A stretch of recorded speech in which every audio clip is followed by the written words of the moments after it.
থেকে বরিশালে ওই সময় দুটি লঞ্চের সংঘর্ষে আমাদের লঞ্চটা ডুবে যাচ্ছে। লঞ্চে হাজার হাজার যাত্রী আছে, আমরা নদীর মাঝখানে ডুবে যাচ্ছি। আপনাদেরকে অনুরোধ করছি, যারা কাছাকাছি আছেন প্লিজ সাহায্য করুন। দেখেন মানুষজন পানিতে পড়ছে, অবস্থা খুব খারাপ। ইয়ারে আর হাতে ইয়ারে ধরতে পারছে। আচ্ছা বলেন তো, এত বড় একটি দুর্ঘটনার খবর টিভিতে, পেপার পত্রিকাতে, এই খবরটা কি থাকবে না? আপনি কি দেখেছেন পেপার পত্রিকায় খবরে?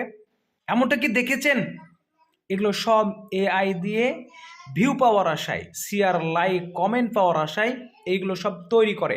মনে রাখবেন, কোনো মুসলিম কোনো বিষয় শোনার আগে তাকে তদন্ত করবে, তারপরে প্রচার করবে। আপনি তদন্ত ছাড়াই শেয়ার করছেন মানে আপনি কেমন ধরনের মুসলিম? আপনি কেমন ধরনের মুসলিম? বিষয়টিকে তদন্ত করছেন না, যাচাই বাছাই করছেন না, এমনিতেই শেয়ার করে দিচ্ছেন। বলছে নদীর মাঝখানে, অথচ তার মাজা পর্যন্ত দেখা যাচ্ছে। আর যারা ডুবছে তাদেরও কোমর পর্যন্ত দেখা যাচ্ছে। এগুলো কি একটু দেখে বুঝতে পারছেন না যে এগুলো এআই দিয়ে তৈরি? এই ধরনের ভিডিও শেয়ার করা থেকে সতর্ক, সাবধান থাকুন।